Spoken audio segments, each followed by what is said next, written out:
Good evening, everybody. Nice to have your company wherever you're tuning in, all around Australia, all around the world, be it via Facebook or YouTube. Welcome to SimShed Broadcasting's live and exclusive coverage. Round 8 of the Nationwide Trading Systems V8 Super Series. Tonight, we head to Canada for the second time this season and to Canadian Tire Motorsport Park. For the Motorsport Park, 150. Round 8, as I say, of 17. And nice to be with you wherever you're tuning in. This should be an excellent race as we have a look at the race info right off the top tonight for you.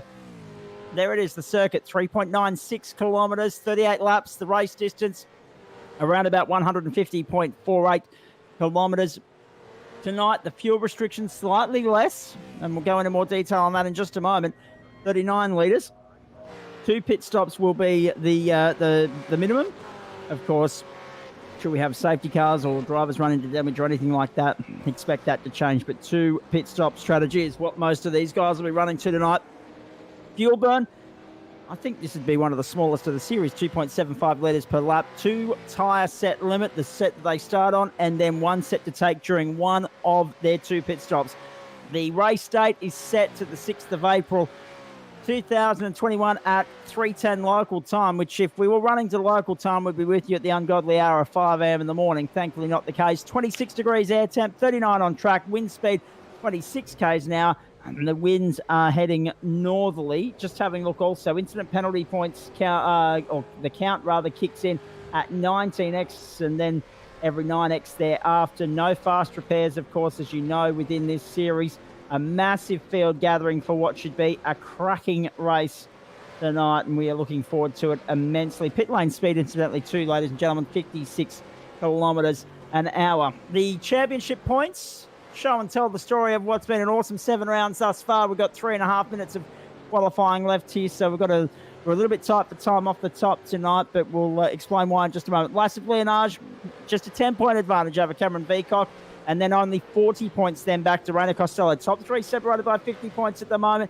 Then Cameron Jones on 9.53, 9.35 for Alex Court. So not much separating them. Blake Urquhart, 8.99. And of course, Ben Morris, 8.43.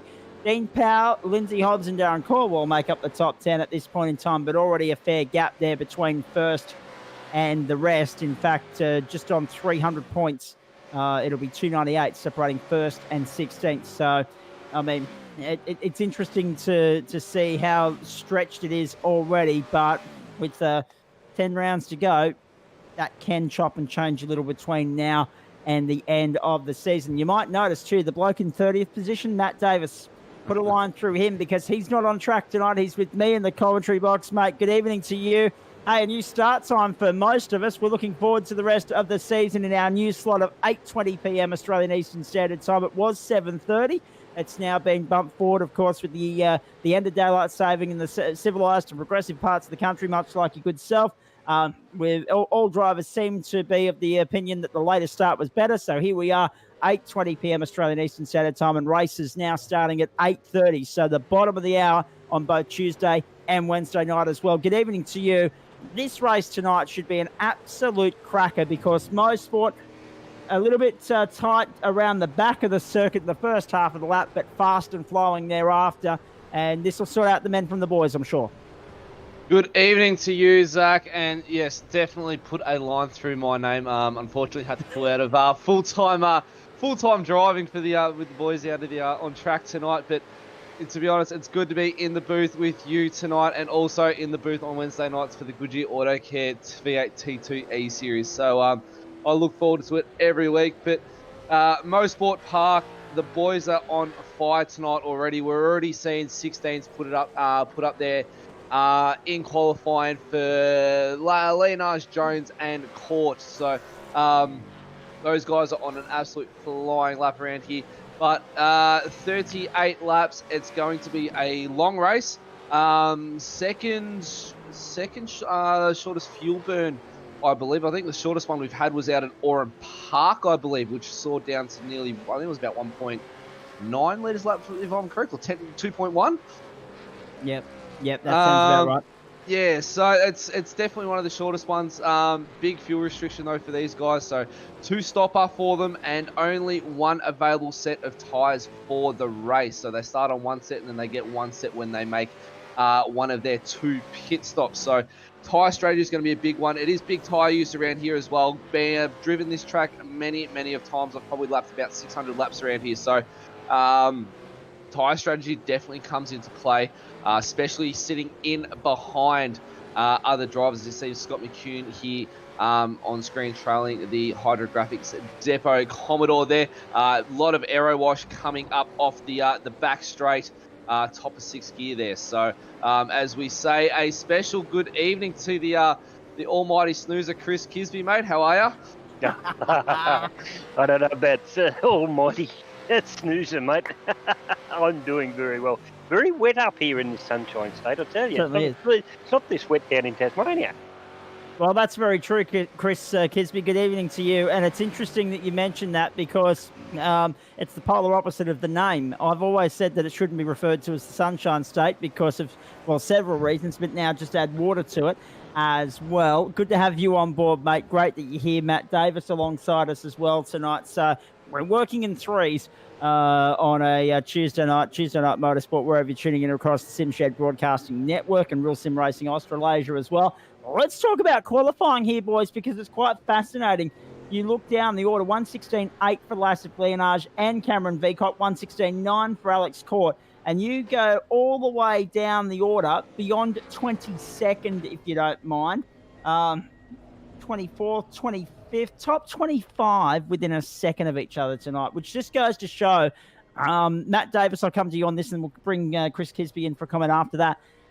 Just how competitive this series is. It's easy if you get buried in the pack to find it very difficult to find a way back to the front. It is difficult to find your way through.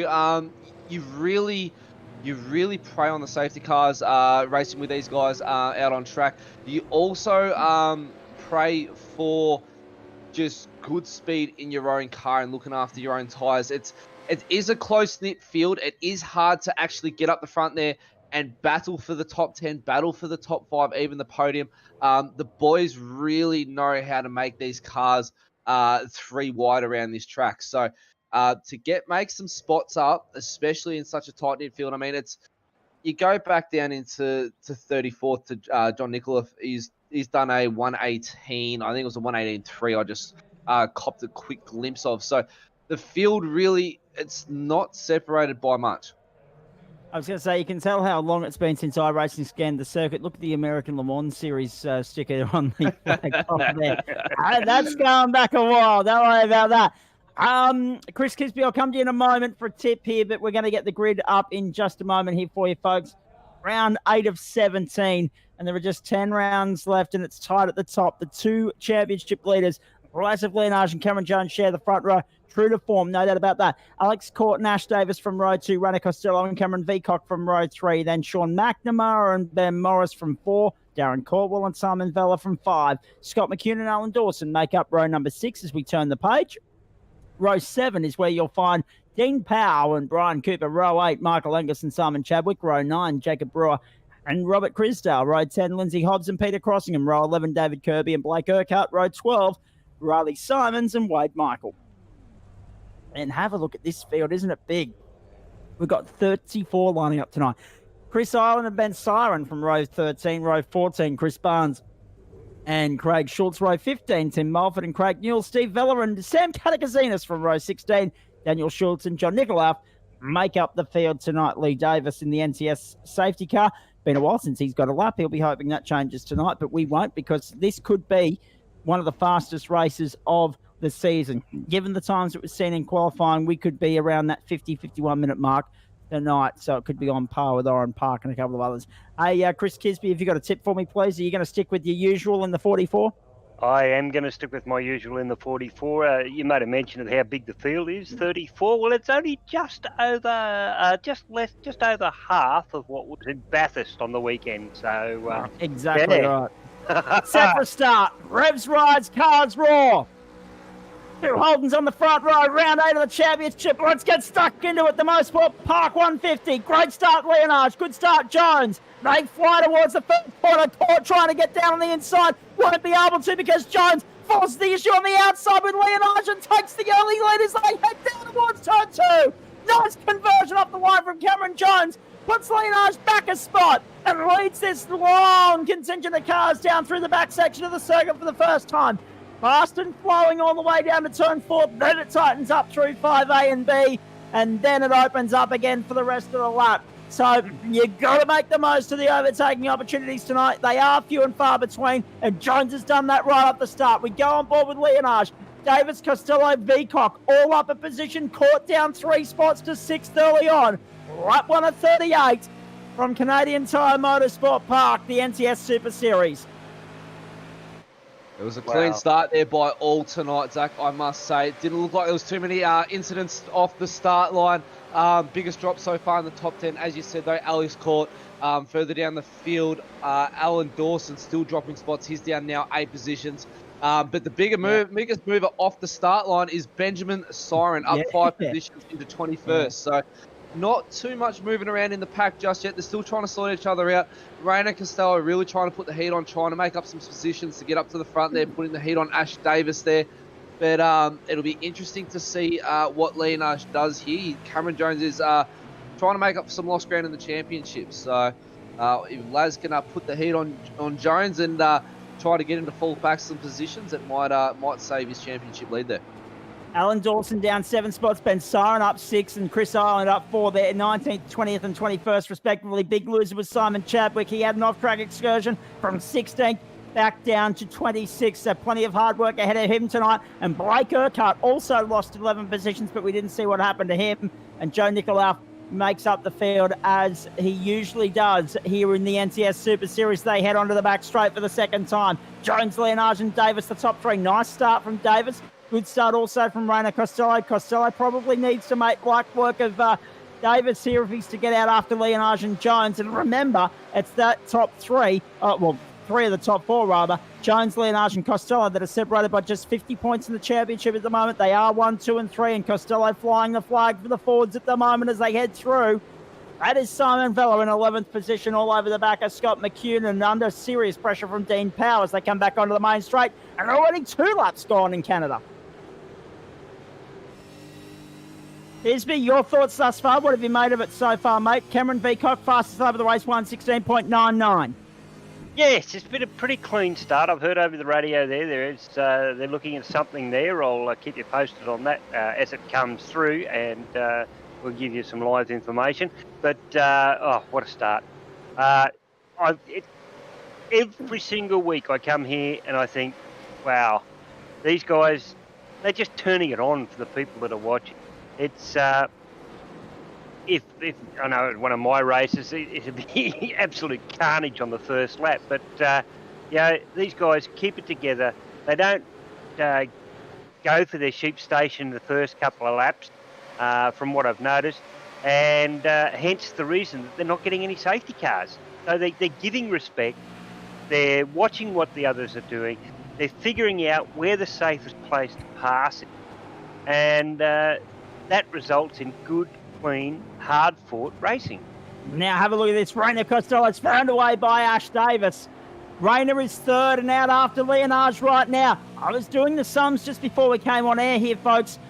Based on the 39 litres and 2.75 litre burn per lap, they should get 14 laps a stint here, which means the critical number, Matt Davis, is lap 28. If you do 2 14-lap stints, you can get to 28 and fuel up and get home easy. Yeah, lap 28 is the key lap right there. I'm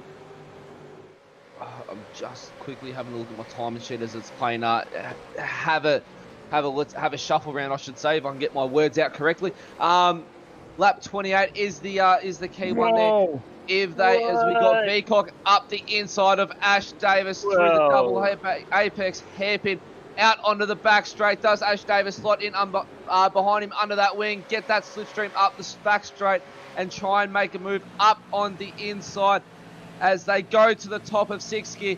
On the inside goes Veacock. Ash Davis on the outside. Does he get on the brakes late? Let's find out, ladies and gentlemen.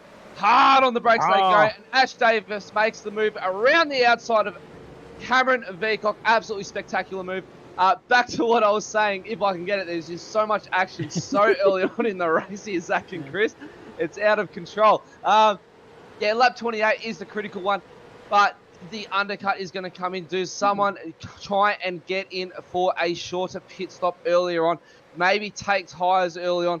Or do they want to run it nice and low, run that fuel tank nice and dry so they can fill up and try and get home on fresh tyres and minimal fuel, try and start punching out those 116s, those one low 17s. So that is going to be the key question on the race, and I'm sure Chris Kisby with his awesome pit lane technology will be able to help us out on that one. Oh, we're all over it, no doubt about that. Hey, just to jump in there too, it was just pointed out to me that Lasse Blenage won't be too worried about being second at this point in time because he gets the 5 bonus points for pole position. If he can maintain a clean race, he'll get the 5 points for that as well, and therefore still take out the round. So, I mean, there's a lot at stake here. Clean races are critical in iRacing. We see it all the time. The interesting thing too, I've caught myself out here, boys. I got all excited there at the start. The critical number is actually, Jacob Brewer goes halfway down the back straight. Michael Angus and Jacob Brewer going hammer and tong at it at the moment. And then we go back to Benny Morris, who's under all sorts of pressure from McNamara, Caldwell, McCune, Bella, Powell, and Cooper as well. 6-car freight train there at the moment. The critical number, my apologies, I got all excited and did addition, not subtraction. I should have taken 14 away from 38. Critical number is actually 24, but as Matt Davis correctly pointed out, if you want to do a longer second stint and therefore have the less worn rubber, the fresher rubber, the lighter fuel load for the run home, then 28 will be your friend as well. Here is Sean McNamara at the moment in position number 8. Chasing down Ben Morris, and Alex Court is the next one up the road as well. But you can see that Court, from the onboard here, that Court has managed to gap them in the early stages as they come down to 5 one more time. Now, it's critical for Morris to get a good round out of here, or otherwise McNamara is going to be all over him when they get down to the end of the back straight, and Morris has managed to get a good run. Morris has got an absolute magnificent run out onto the back straight there. Got those rear Dunlop tyres hooked up and was able to gap McNamara just so he couldn't get back into that slipstream as McCune comes up the inside. I didn't catch the number, but Darren Caldwell, my apologies, didn't make it, unfortunately, as we have a drive-through penalty for car contact 555 on car 957. Well, the 957 was Simon Chadwick, and we knew that he had dropped down the order. That now explains why Robert Crisdale is the one that will be coming to pit lane. We get on to lap 7 already. Has anyone had a chance to take a breath yet? My goodness, No. The pace has been frantic at the front in the early stages here. And we haven't even had a chance to get Matt to take us for an onboard lap. That's how tight the time we got to start. Replay gets it again. Talk us through it, Matt. Simon Chadwick on the outside of Robert Crisdale here and just gets pushed wide onto the grass at one of the fastest points of this track at Motorsport. Once you're out into the grass there, ladies and gentlemen, you are in a no man's land. It is all about trying to keep that car out of that tyre barrier and limit the damage on that V8 supercar. One thing I must say, Chris Kisby, and I say it all the time, one thing that really irritates me about the Americans is their insistence on having A and B for corners, or 5A, B, I can C. never understand that. Right? I mean, Let's just have numbers. And if that was when the does the case, we corner had 13 start? corners tonight. yeah, when does a corner start and when does a corner end? With your They're not question, counting the apexes. yeah, well, there you go. But with your question about pit strategy there, Matt, I have the best pit strategist. I don't do it myself. My pit strategist sits there, and his name's Zach Cabin, and he sits there, and while I'm commentating, he works it all out for me. And if it's not me, it's Adam Lavis. You know how it works. Exactly. Actually, And if it's not either of you, it's the crew chief in the background, isn't it? Exactly right. Exactly. He works it all. I was going to say too. Oh, we got a tap. We're going. Scott McCune goes round. I'm on the background. They've somehow managed to get out of there cleanly, but my goodness, that was a hairy moment for quite a few drivers at this point. Very early stages of the Motorsport Park 150. Have a look at this. Dean Powell was at the back of this. It was the cars up in front. Three contact. 1, 2, 3, 4. So that was a bit messy. But the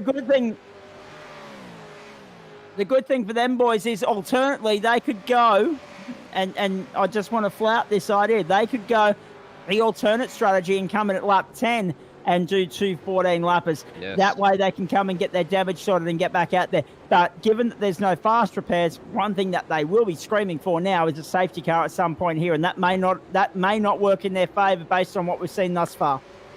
No, there has been absolutely clean racing, not just in this round, but in the previous rounds also. These drivers are really, really turning it on. Our safety car driver has not even had to turn the key to that car on. So he's had a very quiet past few weeks. Unfortunately, he's been having. I thought I called him having a snooze at one point over there. So he would be. He would be.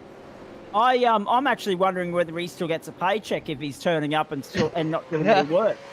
Mate, if you turned up and didn't say a word, would you still want a paycheck? Absolutely. Yeah, exactly. There you go. That answers your own question. But that's not the point. We're talking about the safety car driver, not the commentator. Let's continue on here as they head down the back straight one more time. So Lassif Leonage has got Rainer Costello for company at the moment. Well, Cameron Jones is cleared out. He's checked out. 1.8 seconds the margin, first to second at the moment. And Leonage under pressure from Rainer Costello, who has been one of the form men of the championship thus far, in fact. The 3 men at the front of the field. Whoa. The 3 men at the front here, Matt, have been a class above, with no disrespect to the competition. They have been a class above. But the youthfulness and the exuberance of Rainer Costello has been a big talking point right throughout the course of the season. We know because of the badge you can see there on the dash that Chris Kisby is all in on this young bloke throughout the course of the season. Well, look, I just want to take a brief moment. Rainer Costello is a teammate of mine. And due to the times changing for the running of our race, I know his parents watch at home. So I just want to say an absolute big thank you to Rainer Costello's mum and dad for allowing him to stay up that extra hour, start racing a little bit later, and allowing him to compete for this series, to be able to maintain the top driving up here, as he was getting a good run down the straight there. But yep. Big thank you to those guys for allowing one of our top drivers to stay in this series and really put on a show for us, as we have Beacock Davis with a big slot and saves it. What a move that would have been if he was able to pull it off. Davis sideways coming through 9 into 10 back onto the main straight. But what? I tell you what, Beacock's a man on a mission at the moment, and he may well bring Alex Court along with him for company here. Lap 11 in Canada. We haven't had a chance to take a breath yet. Hope you're enjoying it here on SimShed Broadcasting. It's been fantastic entertainment thus far. And that was the real first sign of any onslaught coming from Cameron Beacock at this point on Ash Davis. And if you were Davis right now, all eyes forward, pressure's on. You don't want to make a mistake, because it's not going to cost you just one position. It's going to cost you 2. Jones, Leonage, Costello, the top 3 at the moment. Oh, Cameron Jones is off the circuit as well. He's had an off-track excursion. We'll find out what happened there in just a moment. Lassif Leonage to go through and take the lead. And now Jones has got him back. So our 2 leaders are jostling for positions at the moment. Jones coming up towards, I think it'll be turn 2, will it not? Coming down the hill. Into 3. Yep. And it's a double apex hairpin. It pushes it too hot. It's 5. It's 5. Yep, 5. You're right. And now all of a sudden they're side by side on the back straight. So we'll follow this through and have a look at how it plays out. And that brings Rainer Costello into the mix. Well. So all of a sudden we've got a 3-car fight for first again after one small, and that's what I was saying with regards to the Ash Davis battle as well. One slight slip up. This is what happens. Leonage through, Costello. Through as well. Costello's on the outside. Not quite. For the next. Oh, does Costello hold it around the outside? He is good here. He is good. That's madness. That is dead set Rainer madness. Costello, Cameron Jones, door-to-door action. Let's pick up that battle live now for you as they head through the back section of the circuit. So they're heading back up towards, I think it'll be turn 5, will it not? Yes, it will. Back where Cameron Jones ran into trouble on the previest lap. It'll be a little bit hesitant there now as well. Yeah, it'd just be a little bit softer on the throttle and the brake, I dare say. Just tapering a little bit. But Rainer Costello now in the box seat to try and make an attack. However, he did not get a good enough run out of 5 at this time, and Jones tucks in behind Leonage. So first, second, third in the championship, first, second, third on the racetrack. Just coming back to your comment as well, Zach, about getting rate trained around this track, as Cameron Jones takes a dive into the pit. So there we go. It is the first move for our early pit stoppers. This is going to change things up. What will Lassus Leonage and Reina Costello do? Will they bite, or will they stay out and run the 2:14 lappers? So this is going to be dividends for Cameron Jones. Absolutely. And Kisby, this is the other thing as well. That's the other strategy that we didn't look at, the 12s and the 13s. If you do a 12 lapper, you've got to do 2 13 lappers to get home on 2 stops. You've got to do a little, well, you don't have to do any fuel saving per se, but you've got to mix it up a little bit. Alternatively, you could go 13, 12, 13 or 13, 13, 12. So there's more than 2 strategies at play here tonight. There's more like 4 or 5. So it's going to be interesting to see how it all balances out. And the safety car could make or break these guys and their different strategies here. Yeah, that's right, Zach. I mean, I just thought maybe we might have got our first safety car there for a while, but there's no further action on that one, and it looks like the car got out of the road, so that's all good for that. But if one strategy doesn't look like it's going to work, I kind of like having 2 or 3 strategies, because if something happens during the race and you have to change the strategy, you've got something else there to fall back on. And rather than have to try and work it out in your head, I tend to look at it and say, okay, I can sit there and say, okay, well, this has happened. We're on this. I can now save fuel. We've got this yellow, blah, blah, blah. And then I can quickly say, well, okay, can I get an overcut or an undercut by pitting now? Or does it benefit me more to stay out and get that extra 2 or 3 laps? It worked very well for me in a GT3 race today, where I stayed out and went right to the end, where the other guys pitted. And it copped me about 3 or 4 spots. So that put me into closer to the top 5 where my goal was for that race. So anything can happen, and the guys are thinking all the time, what's going to be the next best thing. Hey, just very quickly, pit lane, a hum of activity at the moment. Morris, Caldwell, Brewer have all gone in. Brewer actually went in on lap 11, so he went even earlier than the rest of them. Chadwick went in on 13, so did Siren, Simmons, Schultz, Kirby, and Michael as well. Dean Power went in on lap 11, so we missed that earlier. And Craig Newell's in there now as well. Lindsay Hobbs has been in there for a long while, so something's happened to Lindsay Hobbs. And John Nicolaus has been in there since the end of the second. Forget about Nicolaus at this point in time. Leaders are in the lane now. Renage, Costello, Vicock, Court, McNamara, all in right now. All eyes on pit lane, boys. These pit stops are really going to come down to the milliseconds. I'm just trying to find a Cameron Jones on my list. Kisby, you might be able to find him quicker for me. There he is, down in 15th position with a 15.87 pit stop time. So this is going to be key for these boys. How long their stop is. Can they get the overcut per se instead of the undercut? We're about to find out. Cameron Jones comes around them and takes the lead. Oh, there we go. And gaps them. So Cameron Jones had an absolutely blistering outlap by the looks of it. 117.15. And 0.192. Alex Court's playing the long game because he's gone out in 13.6, whereas Lassus Leonage was 17.9. So is that the difference between one teammate taking the tyres at the second stop and one teammate taking them at the first? Very possible. No, I didn't see the cars go out on Jack's, so I think Leonage might be taking a card out of Costello's books. Costello's up in front of Leonage. And there's a contact.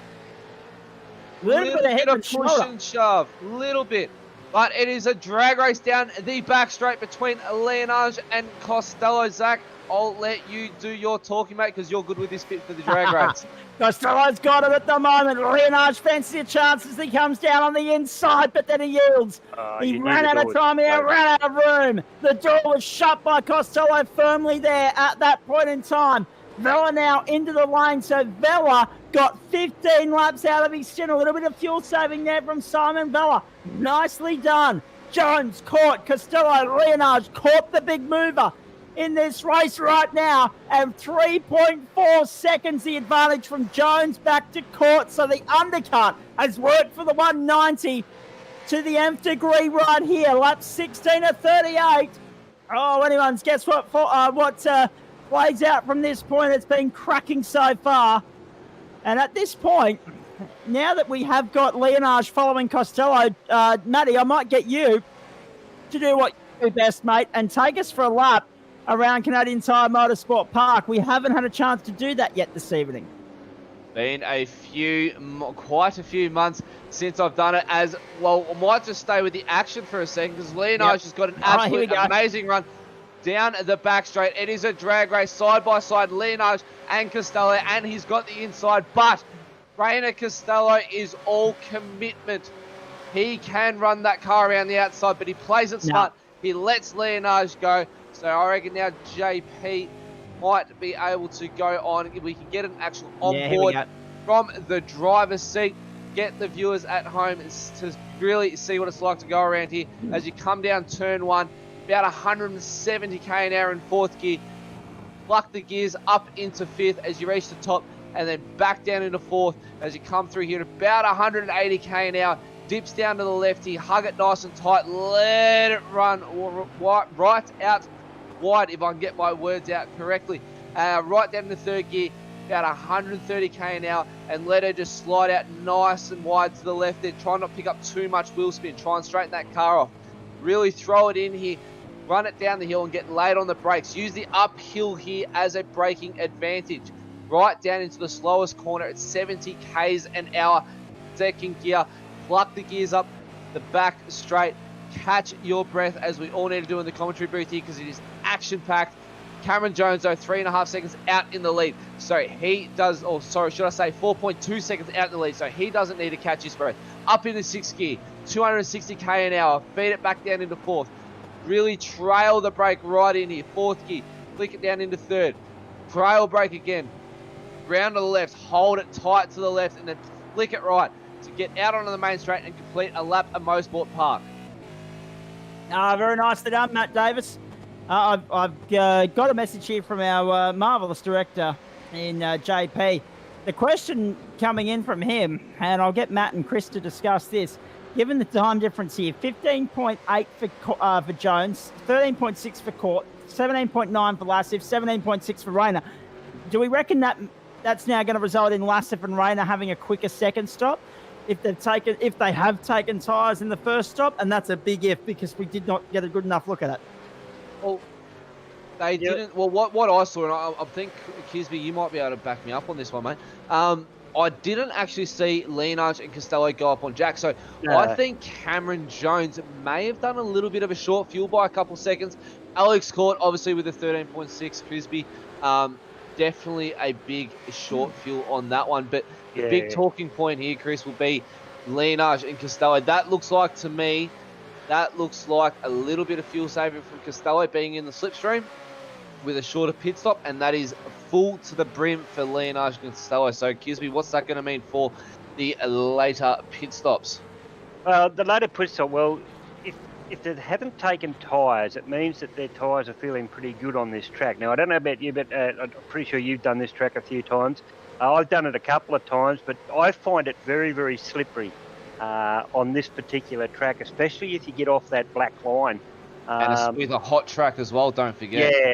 So, tyre degradation, they may feel that that first stint, their tyres were doing really well. So they're going to save that second tyre for the latter part of the race where they really have to race each other to get home. So less fuel, tyres, means a slightly quicker stop. So we'll have to wait and see what they actually do. Indeed, we will. And it's interesting to see, though, because even though, by the looks of it, they are all on a second pair of tyres, because Rainer Costello, Lassith Leonage, Alex Court, and Cameron Jones are all within a tenth of a second from one another on their last lap. So that is saying to me they're in a 118.23 from Alex Court. So that's telling me they're a second off the pace from the start of the race. So that's telling me their tyres are starting to all the way. They're still on the same set of tyres, Zach. Big waggle from Simon Chadwick there in 13th position, coming out of 5A, B and C, and, D, E, F, etc. and so forth, typical Americans. As they make their way down the back straight. Yeah, exactly. Welcome to Sesame Street. Simon Chadwick, a big waggle, but it didn't cost him any time or compromise his race at the end of the back straight there. Lassie Leonard sits third at the moment, right on the tail of his teammate Alex Court. Now, will Alex Court look to drag him along, or when the opportunity presents itself, will he let lads go? Let's wait and see how that plays out. The big movers so far, boys, I always like to go and have a little bit of a look through the field. Jacob Brewer up 7 positions from 17th to 10th. Ben Siren from 26th to 17th. And Craig Schultz from 28th to 19th, up 9 places apiece. And Steve Vella from 31st to 23rd, up 8 positions already. Alternatively, there are some losers in amongst that. Dean Powers lost 8 spots. Darren Caldwell's lost 6 spots. But the rest of the field is mainly, your usual 1s, 2s, 3s, and 4s either way. Blake Urquhart's down and out of business, a lap down at the moment. Chris Barnes, Craig Newell as well. Lindsay Hobbs about 4 laps down. And John Nicola stuck in the pit lane at this point in time. So it's interesting to see how all this plays out at the front of the field. But it's the usual championship protagonists. It's the usual offenders and pretenders and contenders at the front as Alex Court lets Laz through. Round the outside goes Leonage, through on Alex Court, and that will be tactical because now that'll give Court an opportunity to make that Commodore as wide as possible and try and maybe hold the pack up. So Laz goes through to second. But yeah, it's quite interesting at the moment. The usual culprits is the word I was looking for. Yeah. Right at the pointy end, right where we want them. And let's not forget, boys, in a couple of weeks' time, we go to Interlagos for endurance racing, and that's going to be a completely different kettle of fish to this. Oh, it is. And I've just been going through the tyres there, and getting back to the tyres, all the top 5 are all really capable drivers driving on degraded tyres. I've been looking at the times, and your top 4 are all doing the 118s, mid 118s. And then 5th was down to 117. So, it just shows that their tyres are going off slightly. They're not travelling quite as fast as what Veacock was. But you wait till the last stint. It's going to be absolutely amazing. I had to take note of what Matt Davis was saying earlier about the folks letting Rainer Costello stay out past his bedtime. What that means is when we get him into a post-race show, if we get him into a post-race show tonight, we might have to just rip through the questions and let him go because he'll be SRT off the track. He'll be of course overtime when it comes to going to bed and getting ready for that wonderful thing called school tomorrow. So bear that in mind. Yeah, where is he? Is he in Queensland? An off-track excursion? Yes, he is, mate. Yeah. Queenslanders are on holidays, mate. Little bit. Oh, actually, that's true. Not next week, the week after it'll be an issue, Kisby. My apologies. I forget about kids having holidays. Oh, look at that. Don's going rallying and just safely rejoining. That was actually very smartly done in the end and very lucky not to take out anyone around him. Actually, the rest, you're right, Kisby, because we should say Happy Easter to everybody. Yeah, very happy Easter. I forgot about definitely Happy Easter to all at home. So it'll only be it'll only become a problem for Rainer in a couple of weeks' time when school goes back. That the late finishes. In fact, isn't it funny? Interlagos is the first week back of school, so and that's the enduro. So that'll be a long night at the office for Rainer and for us as well. But we know that we'll have his and his family's support to have him in the post-race show if he gets there. And we'll allow him out as quickly as we possibly can to get to Medibye. This is fantastic. Hello, really struggling. He is making that car so wide.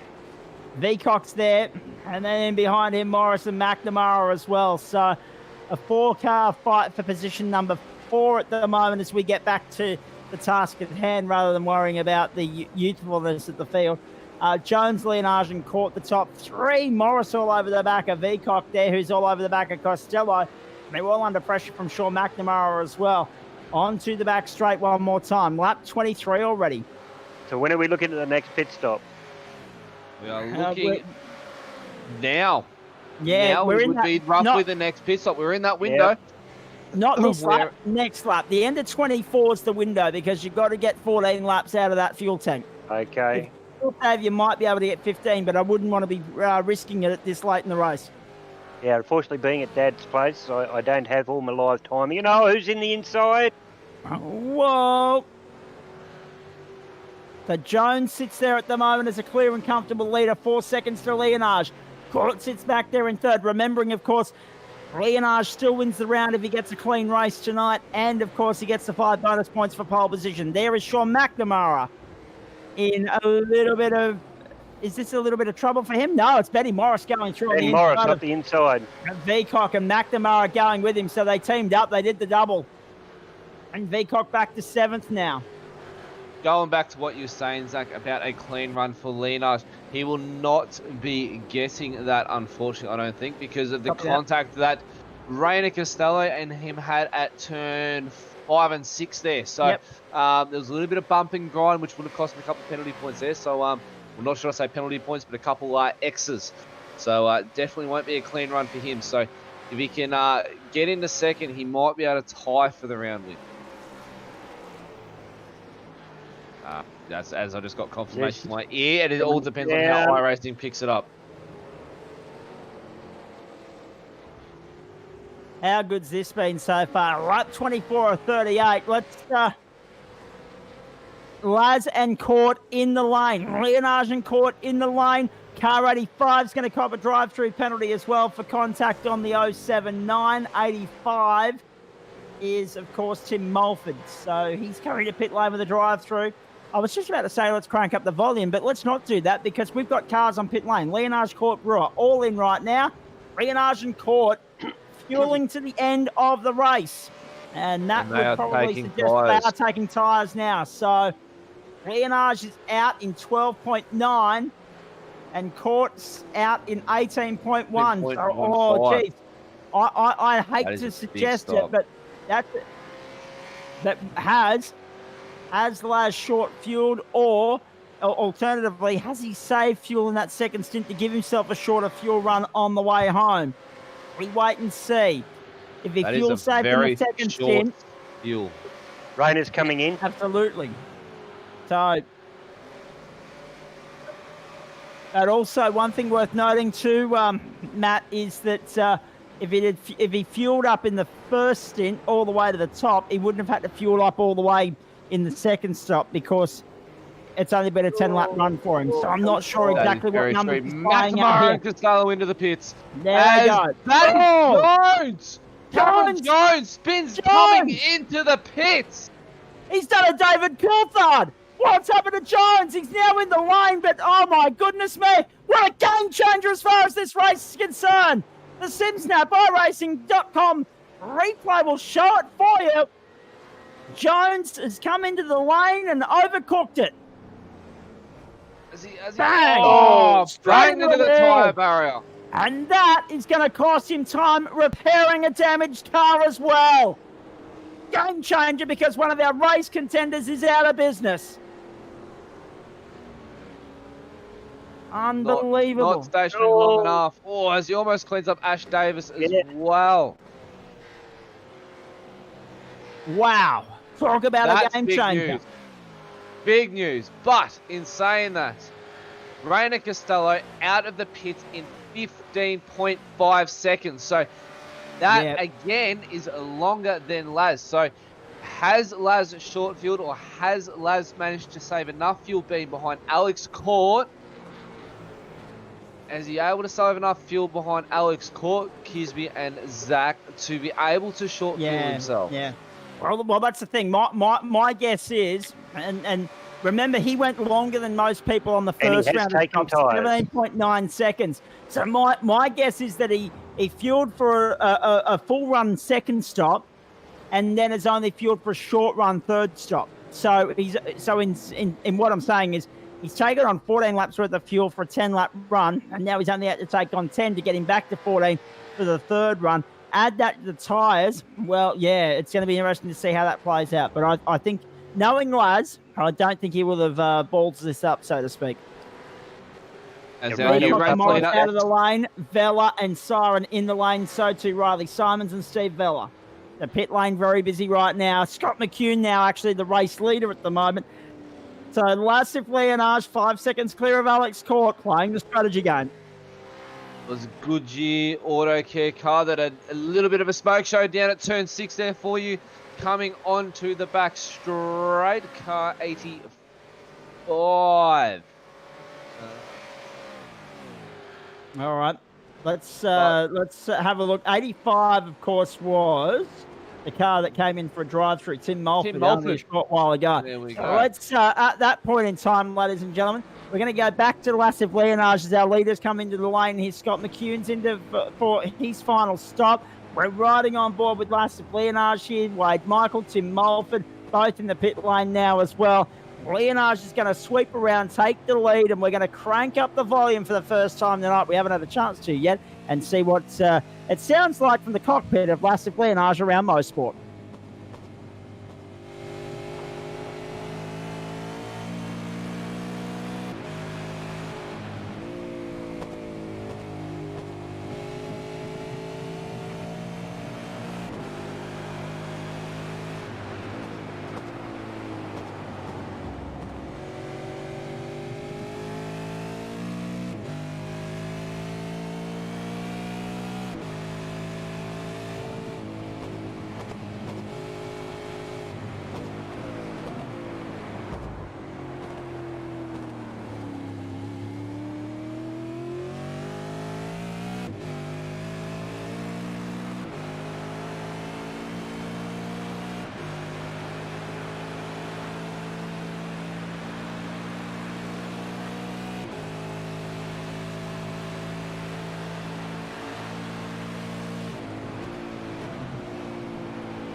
Oh, it's always a great ride on board with Lassif Leonage, but you just get a rare insight and a different perspective as to how it sounds around Mosport, the Holden Commodore, and how much of a little cauldron this place really is. It's 100% commitment. It's fast, it's flying. It's got that one little heavy stop and tight section through 5A, B, and C. And then the rest of the lap, you are on the ragged edge. And that's the way we like racetracks. And tonight, I feel, Matt Davis and Chris Kisby, that everyone somewhat brought their A game here. It's been really good to watch. Oh, most definitely there, Zach. I agree with everything you said there. And I was just watching Raina negotiating some lap traffic there. But this track isn't easy. I've never found it easy. Mind you, I don't find too many tracks easy, but the more you practice it, the better you get. But it's to go this long without a safety car is, what's this, 3-4 races now? We haven't had a safety car. Yep, and I mean, we won't talk about safety cars because I got reprimanded for when I called the safety car on Friday night, but. It didn't suit too many people. Have a look at that. Sideways on the edge there. That was Beacock all over the ripple strip and in the dirt. Coming onto the main straight. This is the battle. Raina's had a movement moment. Raina's had a move as well. This is well worth pointing out, Matt Davis, as we bring you back in. What a catch. I mean, Raina's going to be under pressure from this two behind him in just a moment if he keeps making small little instant mistakes like that. But what we should point out, 10 laps to home. We're all on the 9 laps to home. We're all on the ragged edge. We're all fueled to home. And there's battles everywhere. You look, not least 4th and 5th, but also 9th, 10th, 11th, 14th, 15th. Also having a good little scrap. So we've got plenty to keep our eye on. There's definitely plenty to keep your eye on. There is battles all the way down the order. So no matter where you look on the track, as we're looking for the little slide there from Raina, but it doesn't look like it was there for him. So might have been the lap. Must have been the lap before. So must have had a little bit of a wiggle, but Yeah, wherever you look, there is always a battle. You got Simon Veld and Simon Chadwick, the two Simons. They're battling down in 10th and 11th with Scott McCune slowly making ground on. Also, you got Peter Crossingham and Alan Dawson scrapping for 14th and 15th. So no matter where you look, the driving is A grade around here. These boys really are putting on a show for you guys at home from wherever you are watching. Up the inside, Jacob Boyle with a little bit of push and shove, and through goes Chadwick as well. So Wide elbows. Jacob Chadwick's going to get both of them, isn't he? and he gets both. No, not quite. No. He was actually caught on the ripple strips there through one, Matt. That was my observation. You just saw the car bumping and grinding its way out of turn one, and that's allowed the ninth place fella to skip clear by only a car length and a half, but by no means can the KFC entry be comfortable at this point. And if ever you were starting to feel hungry whilst watching this race, ladies and gentlemen, that's not going to help you looking at the KFC car, I have to say, as they make their way through. Alan Dawson, the Kiwi entry, sitting there in 15th at the moment, doing a nice job of it. Sean McNamara is monstering Rayner and trying to force him into a mistake by the looks of it. And that might cost Rayner 2 positions because Veacock's there all over the back of him as well. So we'll keep our eyes on that. But at the moment, Dawson in 15th and Crossingham in 14th at this point in time, Matt. Oh, they're using every bit of track plus the ripple strip. I don't know how these guys keep it on the track. Total commitment moment there as well. That was poor old Peter Crossingham getting checked up. And now Dawson's all over the back of him. This is for 14th, remember. And they're racing for sheep stations here. McNamara goes 4th. Veacock 5th at the moment. McNamara all over the back of Costello. We go back to this battle for the last spot on the podium. And I tell you what, the Ford Mustang's under some serious pressure right now as they come onto the back straight. 32 or 38. 7 to go. 6.5 to go, in fact. To the right. Now they make their way down towards the last big overtaking opportunity of the lap. And now it's McNamara ranging up on the outside. Oh, no. Caldwell's pulled up. Caldwell's out of business. That could trigger a safety car. And Costello just holding on to third. What about that? McNamara up the inside. McNamara. Not quite. Costello totally gets it back. Whoa. Will there be a safety car? Is there a final stick in the tail? Look at McNamara raging up on the inside. Down the time. Running down gets third. Nicely done as Costello pushed off the podium with 6 laps to go. And they put their thing in the tail just yet. Costello, no! And there goes Veacock through to third. All action packed that. How did McNamara hang on to that? Now, is there going to be a safety car? I'm intrigued by that car on the side of the road. Okay, that car has made it back to the pit lane, so we are good to race to the end, which is good news for some and bad news for others, and I'm thinking it's bad news for Costello. Have a look at this. This was just total commitment from this pair, or this trio, I should say. Just great hip and shoulder racing. This is what we like to see. McNamara down the inside, Costello not giving an inch, McNamara not giving an inch, and Veacock just waiting patiently to come through and clean up the pieces. It doesn't get much better than that, Matt Davis. No, and Rayner Costello really put the switch back on McNamara there, but just outdrove himself coming into turn 2 here. Up the inside, just not far enough, and locked the inside left tire, which just caused him to run wide and run into McNamara. But the award of the night for the best correction would go to McNamara. To hold a slide like that and pull it back at 180 clicks is something else. That's just amazing. Great car control. I mean, you got to admire what these guys do each and every week, but at one of the fastest points of the circuit on a downhill run to be off camber and crossed up. Oh, take a bow, Sean McNamara. That was special. In the meantime, here's Rayner Costello trying to get him back. But now the big problem is Veacock's gone. Veacock has bolted. Veacock was 7th about 10 minutes ago. And now he's 3rd, staring down a podium. McNamara will have something to say about that. Costello will have something to say about that. Leonage has bolted. It's going to be an NTS team 1-2 at this point in time by a staggering margin.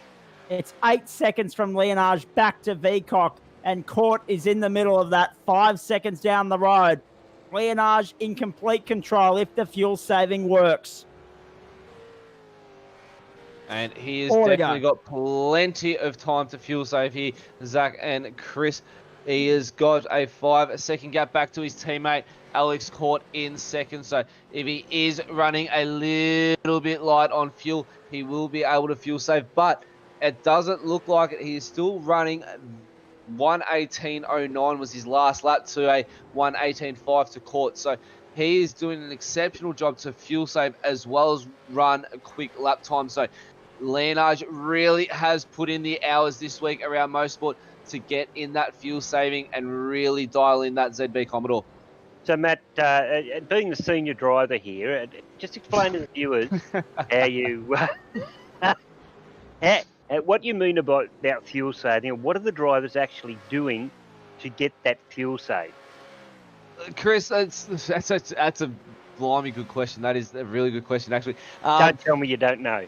No, of course I know. Come on, I'm all about the fuel saving here. It's flat to the floor or nothing, isn't that right? That's exactly that's my philosophy. No, look, ladies and gentlemen, Zach and Chris has put in a fantastic question for fuel saving. It's all about rolling out of the throttle that little bit earlier, braking that little bit earlier, but maintaining that car speed through the corner. You want that mid-corner to exit speed. That's what really helps with your fuel saving. If you can roll off an extra 100 meters earlier into a corner and you do that over 10 corners, you're going to be saving at least half a litre a lap. So if not, maybe a little bit less. So short shifting?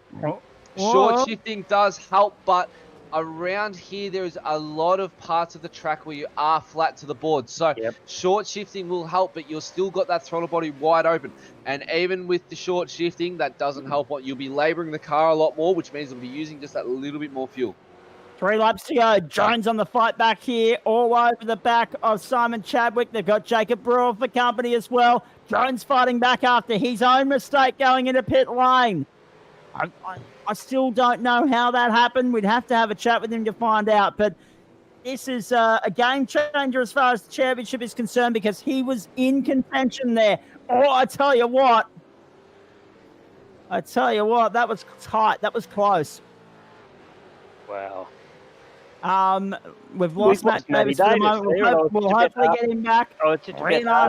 He's on his way back. Veacock, McNamara, Costello, the top 5. Morris is 6th at the moment under all sorts of pressure from Ash Davis as well. So we've got a real good scrap for 3rd, a cracking scrap for 6th, a good scrap for 8th, a nice little scrap also for position number 11. So plenty happening from 3rd all the way back to 13th at the moment in separate battle packs. Lap 37 of 38. Leonage of Court have taken everyone else to the cleanest tonight. A lap and a half to go in Motorsport. Leonage has backed right off. He has dropped half a second a lap. He must be running on vapors. There is running on vapors now. That is going to bring Alex Court into the mix. We can watch our timing screen here from behind the computer. But it looks like Court might be doing the same. He's not really making much time on Leonage. Yeah, so Court might be doing a little bit of fuel saving himself. It's only 1.8 seconds back to Veacock. As Rainer Costello is really up the back end of McNamara here, coming into the final couple turns. To be fair, Court's got to be more mindful of Veacock than Leonage has to be of Court. Last lap here at Motorsport. And this is the battle to watch. 4th and 5th, McNamara, Costello. Can Costello salvage anything, or are Holden going to take us to the cleaners here with 1, 2, 3, and probably 4 as well? We got to let him win once, don't we? Yeah, I guess so. Leonage doing a superb job out in front. The fuel saving's been extreme. 1.5 seconds from Court back to Veacock. 1 second back to McNamara.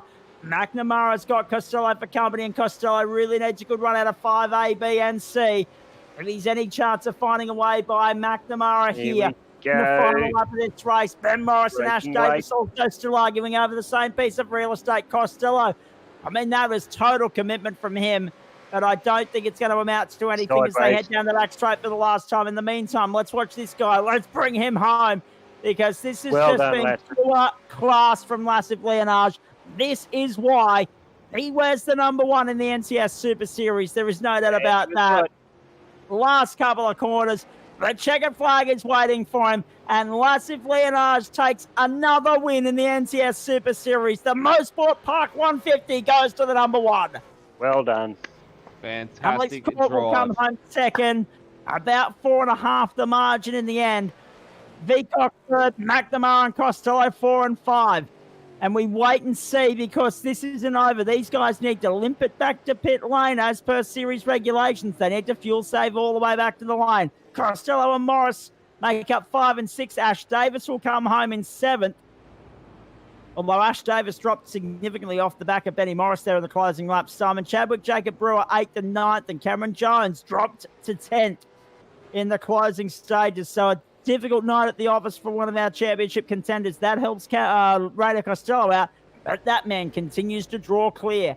And just watch how gingerly, how slowly he's down to 100 kilometres an hour. He is dead set saving like you would not believe. He knows the rules. He'll play it to a T. 50 minutes and 34 seconds, the winning race time tonight. We'll try our best to be out of here a little bit earlier this week. We might get everyone an early mark tonight. And that was just phenomenal. But hopefully Leonage has got a little bit of fuel, even if it's only on an oily rag, left in the tank here to celebrate when they get back to the main straight. But that was just, I mean, that was clinical, Laz, to be fair, Matt. That we expect this from this guy. He hasn't disappointed tonight. And I'm not sure if it's a second or a third championship race win for him at this point of the championship. But this is why he's the number 1. This is why he is the race leader. And this is why he's the championship leader, rather. And the reigning champion from last season as well, Zach and Chris. He is absolutely flawless with the way that he drives. And boy, does he know how to drive it as well. But he knows one thing better, and that is how to celebrate a victory. He knows how to torch those Dunlop tyres on the back of that Commodore as he rips it up at Motorsport Park here, ladies and gentlemen. Keeps it off the wall ever so slightly. But no, he is one of the cleanest drivers I've ever raced against, and he is fair at driving too. So he might have looked like to conk out on fuel there. So that just shows how much of an oily rag he really did come home with. So he'll get that thing towed back to the pits and join us here in the commentary booth in a brief moment. Awesome race, awesome performance. And as I say, one of the faster races of the season to this point. Lassif Leonage by 4.479 from Alex Court, Cameron Vicock, and Sean McNamara on a Holden 1, 2, 3, 4. Ford went 5, 6, 7, and 8 through Costello, Morris, Davis, and Chadwick. Brewer 9th and Jones 10th, and that's a talking point in itself. That is definitely a talking point. Jones all the way down in 10th position. Simon Ballard brings it into 11th. Scott McCune in 12th. Brian Cooper in 13th. Alan Dawson in 14th. Peter Crossingham 35 seconds behind in 15th. Yeah. Chris Ireland down in 16th. Craig Schultz down in 17th. Michael Angus 18th. In 19th, we have Riley Simons from NTS and Steve Vella in 20th position. And then we start getting into our one lap down cars, Zach. Yep. Robert Christel was 21st. Sam Katakazinas, then David Kirby, Dean Powerweight, Michael Tim Mulford, Chris Barnes, Daniel Schultz in 28th. Blake Urquhart and Ben Siren made up the 30 star in one of the retirements tonight. I think you'll find Darren Caldwell, Craig Newell, Lindsay Hobbs, and John Nikolaus make up the field tonight. Interesting to note when you look at positions gained and lost. Well, 22 lost for Caldwell. That was the biggest there. 10 gained for Katakazinas, 11 for both Bella and Schultz. So they had a good night out at the office, and 9 for Chris Ireland, 8 each for Chadwick and Brewer. But Lassif Leonage took pole and walked through with a comfortable race win. And we're going to get Alex Court and Lassif Leonage in here for a chat very shortly. In fact, they're already here. But before that, Matt, that was just an intense race. It was all rip, tear, rush, bust for the third week in a row. The safety car not called upon. And I dare say the safety car driver might be saying, well, if you're not going to use me, I might just go and do something else on Tuesday nights now. But it's a testament to the driving standard of the series, isn't it? Well, it really is. I think the SimShed broadcasting crew should invest in getting, and the iRacing crew should invest in getting a Tesla so it can drive itself around. That's how many times we use the safety car around the track at the moment. But no, it is definitely a testament to the drivers out on track. They have really put on a show showing how clean it can be to drive around, especially such a tough track like Motorsport with the undulation around here, the big braking zones, the high speed braking zones as well, coming down the back straight especially. So, no, a big testament and pat on the back for the boys in the NTS League. Indeed. Just getting word through too, by the way, that not only was it a great fuel save, but it's also a double whammy or triple whammy for Lassif Leonards tonight, ladies and gentlemen. He gets the clean race bonus of 5 points, and he gets the pole award for 5 points as well. So Lassif Leonards has cleaned us out tonight. He's taken everything. There's no doubt about that. Let's bring the top three in for chat now. Matt Davis is going to stay here. Chris Kisby's just gone out, no doubt, for a pit stop in his own right. Cameron Veacock's here as well. Laz, well done, mate. That was nothing short of superb. Another race win, an extension of the championship lead on a defining night for one of your opponents in Cameron Jones. But I'll tell you what, mate, the question we all want to ask off the top is how much fuel saving was done in that last stint to get you home, to get you the advantage that you enjoyed at the end of the race there? To be honest, mate, thank you. To be honest, the fuel saving was just for the burnout. I had enough to make it back. I was just trying to get some small going for you guys. Excellent. No, it was great because we noted that your second pit stop was relatively short. Would I be right in saying, and now we can give some secrets away, would I be right in saying that you went for a full tank of fuel in the first stop to give yourself a short fuel on the second stop? Is that how it worked? Correct. And then tires in the second stop as well. Well done. At least I got something right tonight. Well done, lads. Mate, took pole position under pressure early, but in the end it amounted to nothing because you were able to walk out of that second round of pit stops with a 5-second lead and pretty well maintain it from your teammate in what ended up being a great Team 1-2. Yeah. I mean, you can't expect anything better than this for the team. You have 2 cars on the podium and 1 and 2 as well. And banking all these points, and I think Alex had a clean race as well, so well done to him. Indeed. Now, talk to us about, there was one small bit of hip and shoulder between you and Rainer Costello, but other than that, relatively clean racing, mate.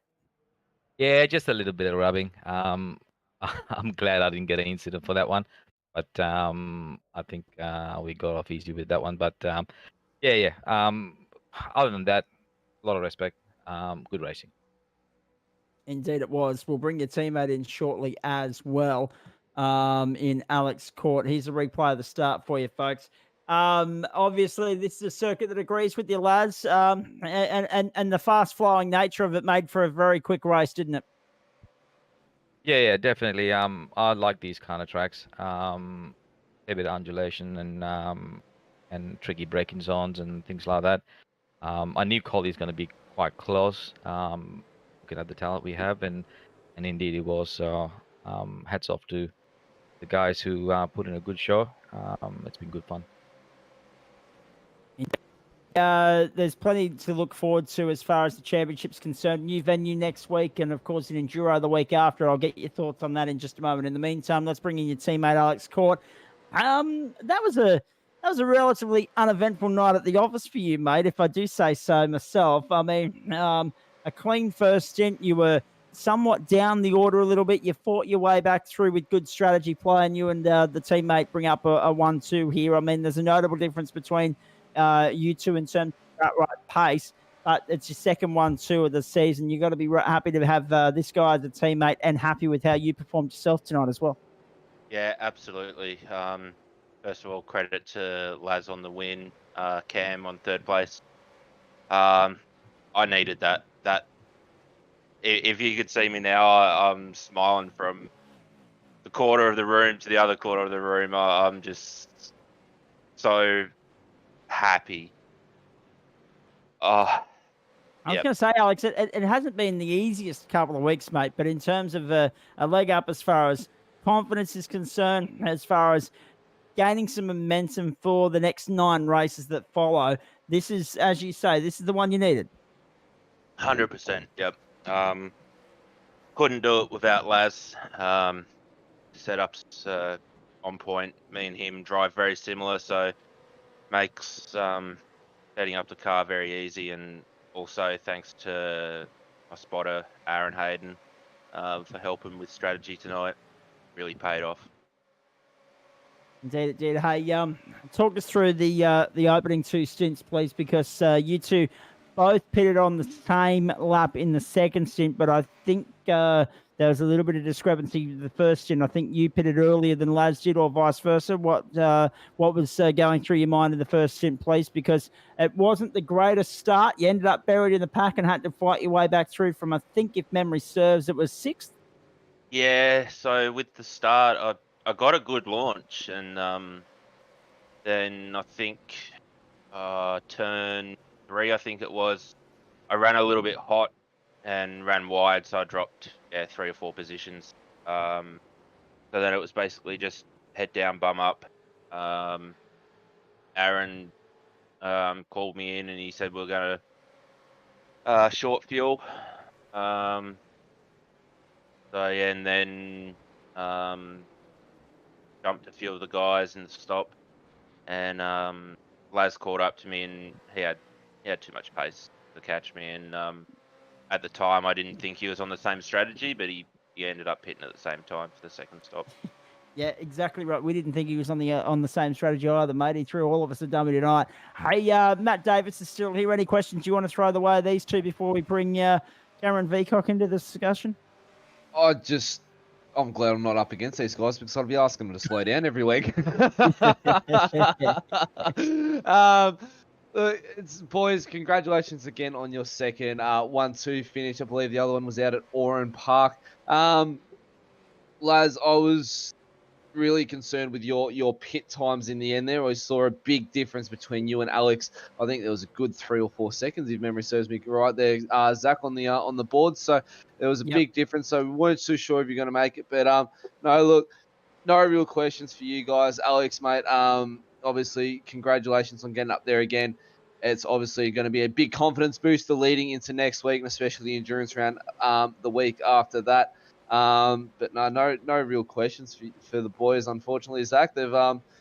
You've covered them all for myself, and the boys have answered them all for me already. So, yes, so I'm just wondering if we've run through while I was looking at a couple of other things here in the box. So just re-clicked on the Facebook Live feed. Have we run through the championship points post-race yet, or is that still to come? No, we haven't. We'll still do it, but I mean, we can do them now, or we can get to Cam Veacock. We'll come back to them because I literally, it's obviously just a Facebook glitch. I've opened up the live stream feed again to interact with the comments, and the first thing I saw was championship points. I'm like, hang on, that can't have been already that quick. No.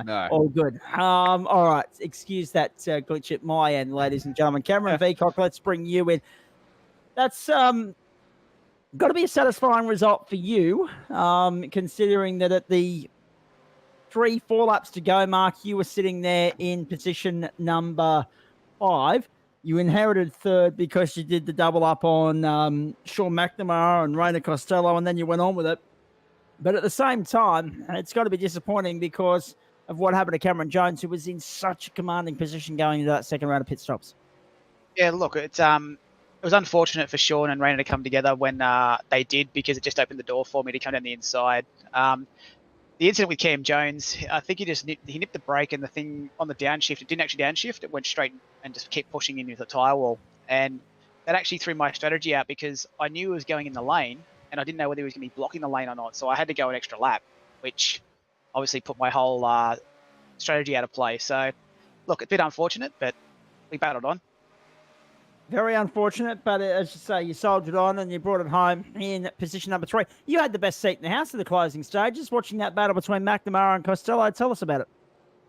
Yeah, it was absolutely fantastic to watch.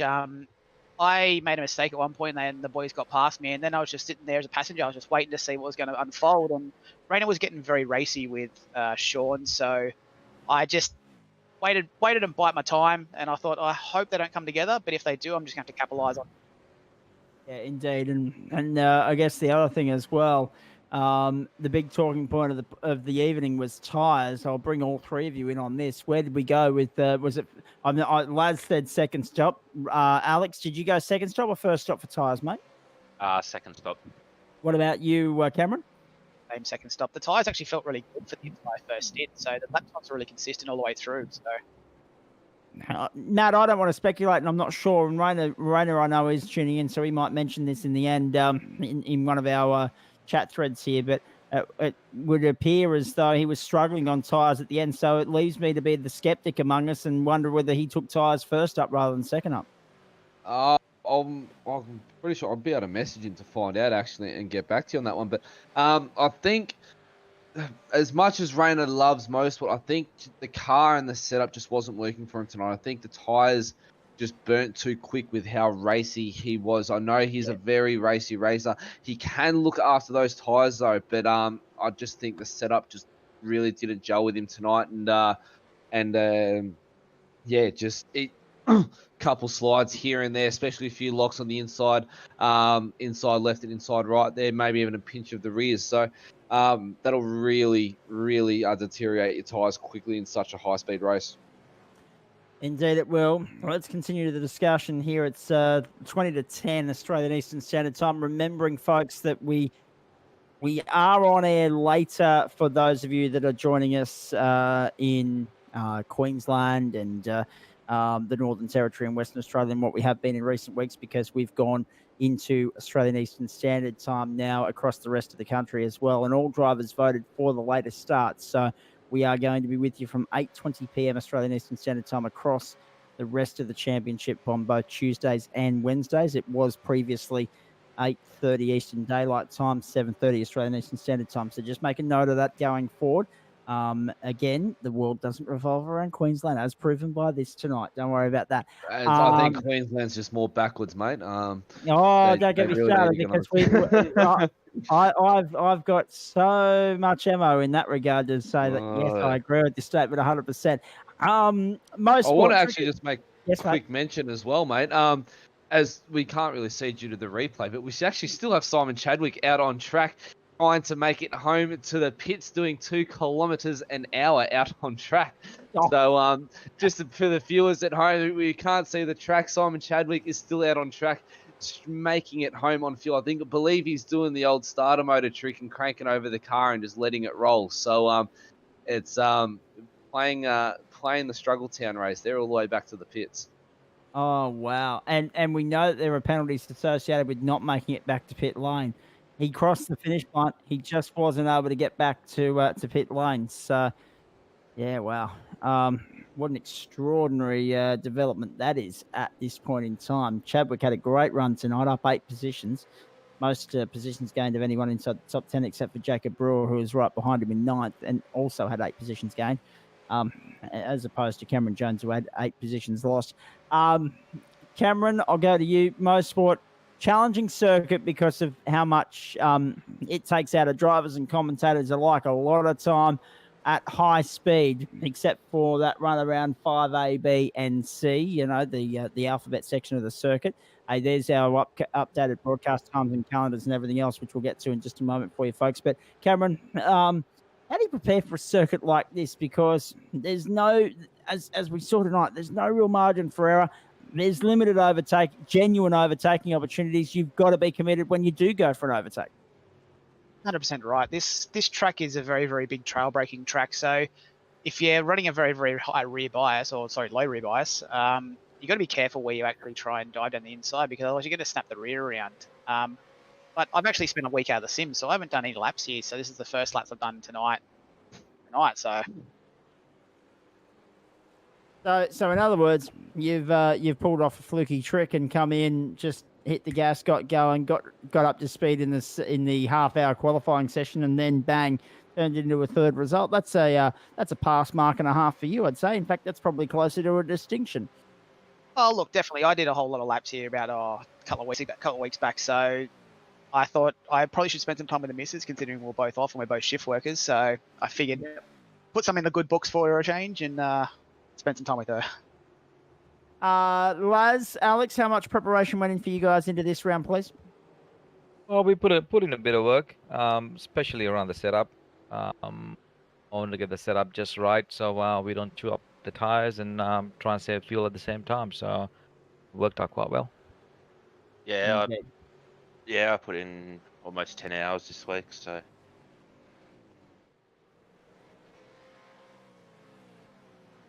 All right, we'll press on here. We just got word in the background that the stream's on its way out, but we'll press on as we can here, folks. And if you do lose at any point, then we'll come back. Guys, we'll get some thank yous out of the way in just a few moments. Firstly, though, it would be remiss of me not to mention, lads, the fact that next week is a new venue. It's Hockenheim. How much of an opportunity have you had to have a steer around Hockenheim at this point? I mean, it's going to be a 33 lapper next week. It only came into the iRacing server less than a month ago. Have you had a chance to steer around Hockenheim as yet? And how much preparation will go in to next week, knowing that everyone's in the same boat, that this is the first time we've gone racing on the venue in the NCS series?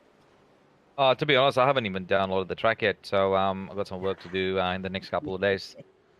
Trying to get everything ready and get the setup ready and try and turn some laps with some crazy work hours as well. So interesting. Exactly. What about you, Alex and Cameron? How have you prepared for Hockenheim, or does the preparation start tomorrow? yeah, I've done a few laps there. But yeah, I'll get stuck into it tomorrow. All right, Cameron. Look, I help out with the V8 Veteran Series on a Thursday night, and they're all over 40s that race a supercar. But they've been doing Hockenheim practice, so I've done probably about 10 laps overall, I guess you'd say, with Hockenheim at this stage. Yeah, look, it's going to be a very interesting track, even though you've got a lot of wide open areas. There's going to be some interesting overtakes on some of the tighter stuff, I feel. Since when is Veteran over 40?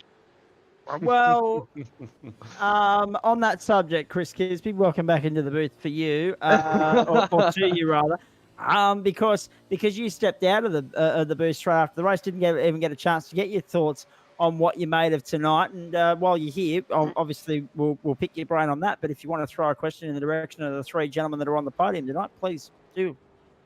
Oh, mate, yeah, over 50 is Veteran. Yeah, that's my speed. Great racing tonight, guys. It was an absolute pleasure to watch the standard of driving there. Laz, we thought you were going to... we were told in our ear that you've been practicing really hard on fuel saving, and it worked except for your burnout. It reminded me of my burnout the other night when I did a burnout and blew my engine. But... no, it was great to see. And it was just absolute pleasure to watch all you guys on that. I don't have any relative questions. McNamara, I think that was the save of the night, as when he got the tap from Rayner, and he would have to go pretty close to the drive of the night for that for me, just because of the way he saved on a few of those and the racing between those two guys. Trying to get that the minor placing was unbelievable. So that's my thoughts. Absolutely fantastic racing, guys, and a credit to the club. Indeed it is. And one thing, actually, Kisby, while you're here, and this is probably I mean, we can talk about this from an objective point of view as well. The great thing about this series is it's 8 rounds old, and we've had 30 plus on the grid for every single round. It has a distinct point of difference in that regard to the GSRC events that you and I commentate on other nights of the week throughout the course of the year as well. The fact that we have a consistent roll-up of drivers who, regardless of where they are in the championship, they rock up here each and every Tuesday night. It's a testament to their longevity, to their commitment. Yeah, that's right. I think the only I'm not sure whether there's a fee to pay to join this one or not. I'm not real sure, but there is to ours. So the guys choose the ones that they want to race in, and you know, some of these guys, they'd fit so well into our top class V8 drivers. And I think likewise, a few of our guys would come over and fit right well into this one here too. So it just shows the calibre of driving throughout the different clubs that are there. When you limit it to those that have got I mean, I'm not the best driver, but I still pay my fee. Drive with people, and you're not getting the ones that come in and just a wreck fest. Yeah, it's we still get it in ours too, but yeah, it just shows. I mean, I love watching these guys. I love watching our guys, the top split in our guys, and I'll never be up there. That's why I'm coming to see you, Cameron. Get that veteran up above 45, 50. Yeah. Then you'll have me driving over there in the veteran class. Very good. Now, obviously, Hockenheim's next up. Then we do 58 laps around Sao Paulo, which is a big step up in terms of the amount of time we're going to be racing. It's going to be somewhere in the vicinity of an hour and a half, given that the time difference between supercars and Formula One cars, given that they normally get an hour and a half into a 71 lap race. That circuit, and they do 300 kilometers, and we'll be doing something in the vicinity of 225, 220. So it'll be an awesome race, and we're looking forward to bringing it to you in a few weeks' time right here on SimShed Broadcasting. And as I said, I mentioned it earlier, and I just want to reiterate, well done to all the parents that are allowing their young guns, Yeah, we got a few like of them Rainer now, Costello, etc., 100% to stay up later now that we're starting the races later, given that school nights and everything else comes into the equation. I don't envy the kids being a little bit weary-eyed at school on the Wednesday, but all worth it because they love what they do here, and it's a nice little incentive for them to get the homework done by 8 o'clock, jump in the sim, go for it. And yes, it's their one late night of the week. I'm looking at Rainer Costello and a few others as well. Alex Court, I want to come back to you because I mentioned this a couple of weeks ago, and I said we'd have a little bit more of a chat about it. So every week in your thank yous, you thank two organisations. You thank Racing with Autism Australia and also the great people at All Sorts Disability Support and Gallery. I want to give you a couple of minutes now to give those guys a little bit of a plug. Tell us what they do, how you came into contact with them, and also, I guess, and it just so happens, folks, that this isn't scripted or planned on my note, and I'm throwing Alex under the bus here, and I apologise, but it's the first time he's been back in the green room since all this has happened. But Alex, I mean, tell us about. Obviously, we've got a bit of an understanding as to how you come into contact with them, but what support they offer, how you've got them involved in sim racing, and how anyone else out there who might have a disability or have autism can get involved with these guys and what they do. Yeah, look, so first of all, Racing with Autism Australia, that was started by Jessica Benj, who works with a young racer called Austin Riley, who I think he lives in Canada. And he races the Radicals in real life. Ah, right. So I met Jess a few years ago and lost contact with her, and then after joining JPS, I asked JP about if we could run an autism paint for raising awareness. So I got in contact with Jess and basically told her what I was doing, and yeah, she's come on board as a personal sponsor for myself, and we run the Racing with Autism Australia logos on all our cars. Obviously, mate, the other thing, I mean, we'll get to All Sorts Disability in just a moment, but with Racing for Autism, I'm just having a look at their Facebook page now, which you can do as well, ladies and gentlemen. We might even throw the link up on the SimShed Broadcasting page if we can at some point between now and next week's broadcast. But obviously, 2020, if that's taught us anything, a lot of these organisations have gone online, become interactive, and done a few other things. But where are these guys based? So Jess is based in Latrobe, down in Tassie. Yes. Yep. So, Lovely not- part of the world for Chris Not far Kisby. from me. yeah, not too far from me. So I'm in Launceston. So yeah. Oh, yeah, I'm closer to her than you are. This isn't about keeping score, Chris Kisby. Oh, okay, all right. Yeah. Yeah. So just settle down a moment, okay? And what about all sorts disability support and gallery, mate? Because obviously they're another disability service. They're also in Tassie, so you've got close ties in there. But tell us a little bit about them and how you become involved there, and how they become involved in you and your sim racing. More to the point. Yeah, definitely. So with all sorts, lovely lady by Cherie Matthews runs that, and she works with all sorts of different clients with different disabilities. I met up with her, I think it was like 3 years ago. Just explained to her my situation, and I was looking to find new skills, learn new skills. So yeah, started working with her, and we do artwork and yeah, mainly artwork. Yeah. Mate, I'll just chime in here, Zach. yeah, go for it, Kisby. You know, in our club here, we in our club we have a couple of autistic young fellows, and I mean young fellows, and the work that is done by these associations and by the what can I say, the gentlemen in our club, and I'm sure here as well, to bring these guys under their wing. And one of the comments, this guy, particular guy that I'm thinking of, he came through up and comers. He got his first podium in the gentleman's not too long ago. And the comment from his father was that it had settled him down so much to be in amongst other people, and his behaviour at home has improved, his attitude at home has improved, and that goes along with someone else as well. So my hats off and kudos to these organisations and to the drivers that support these young fellows with liveries on their cars, and the support that they give the organisations as well. So well done there, mate.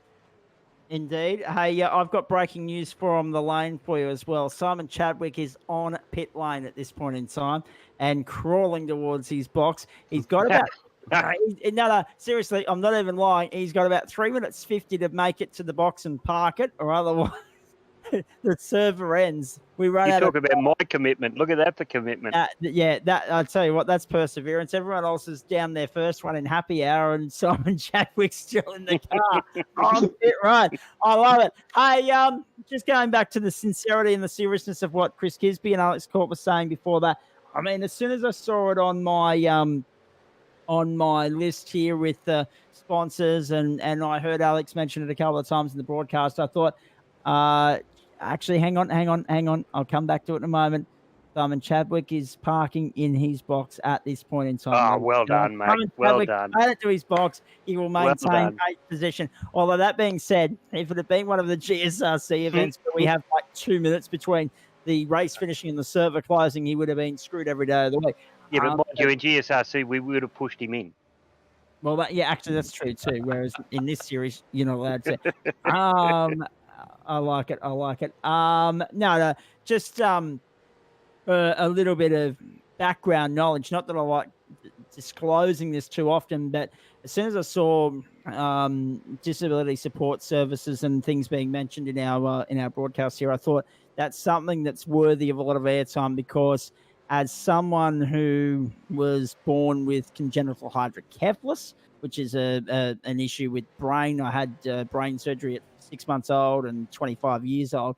I know what it's like to be in that classed in that disability rank, and I thought it's always worth giving it a mention, because these services, they do great things, for one, and for two, we never publicize it enough, because we always hear Exactly. of disabled people being out of work or struggling to find employment or struggling to find opportunities or anything like that. So, or of course, being short of people to turn to for help. So anything that we can do to give them a plug, to help out anyone that might be watching the broadcast who's thinking, oh, geez, that might be something that if they are a disabled person or whatever the case may be, and they can get involved in that, all good and well. My biggest problem is the all sorts disability support people. They're in Tasmania, and well. I mean, you look at my condition compared to several others out there.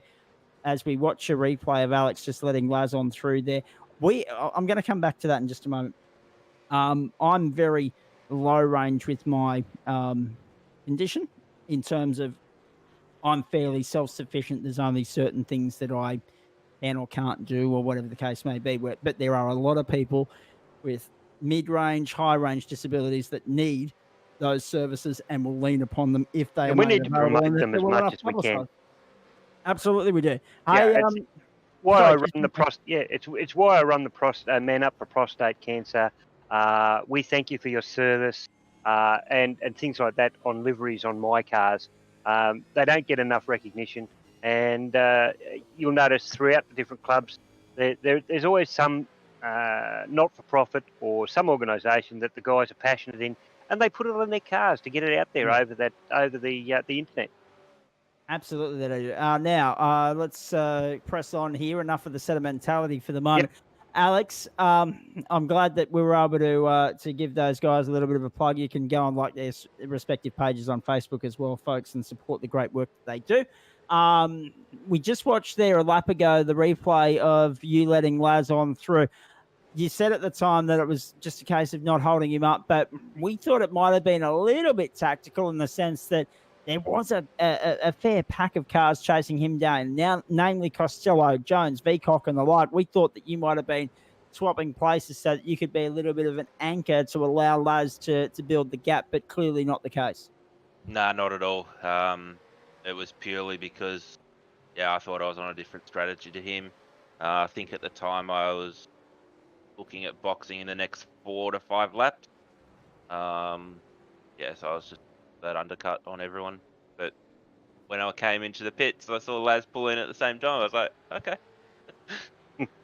No team orders. No team orders at all. Yeah. Which is really good to see, because you're at a point in the championship, and we'll get to the points in just a moment. We might even wrap up early tonight, fellas, because I'm starting to run out of questions. But more than that, obviously the race was a lot faster, and we started 10 minutes earlier, and a few other factors here, so we might wrap up earlier than usual. But as we go here, the interesting thing for mine is, because you guys are in completely different parts as far as your championship fights are concerned, there's no real emphasis on team orders yet. Whereas if you were racing for the championship, I'm sure there'd be a little bit more heat and hostility in that regard. But it's nice to be in a position where, Alex, because at this stage you're not in championship contention, if push comes to shove, you can be there in a position to help Laz at the pointy end of the season, or at the back end of the season, rather, when the likes of Jones and Costello are breathing down his neck, if they actually end up staying with him here. Yeah, 100%. Obviously, if towards the end of the season, if Laz is in that position, I'm not going to hold him up in any way. So, same as last season, it's always good to see the NTS cars up the front. I would like to be on the top step more than I am, but wouldn't we all? Look, I just do my part for the team, and if that helps out another team member winning the championship at the end of the season, then I'm happy with that. Laz, in fact, let me, if we're ready, let's go with the championship points, and then I can come back to you, Laz. Let's see where things stand after round 8 of 17. And that's actually a big gain for you tonight. There it is. 29 points now, the margin. It was 10 going in. So we talk about this championship working in swings and roundabouts, the ebbs and flows. 29 points is a big change to what it was at 10 at the start of the night. Cameron Veacock sits there 11.53 and Rainer Costello 11.09. Alex Court 1,088. Cameron Jones 1,085. So Jones the loser in all of that tonight, because he's dropped right down the order, with Court jumping up ahead of him. So less than 100 points separates the top, 97 separates the top 5. So two things to notice here. Jones, of course, dropping down to 10th, loses now that position that he had on Alex Court in 4th, I think I'm right in saying. And that's is only to the tune of 3 points, but it could be the 3 points that matter at the end of the championship. If anything, the gap to Rainer Costello has slightly closed as well because Court has managed to pip him tonight. Vcock, even with, I mean, the main reason why we see Vcock drop to last if there wasn't because of where they finished on track. I mean, as you see, Cameron Vcock was third tonight. It's the fact that Lassif got the bonuses.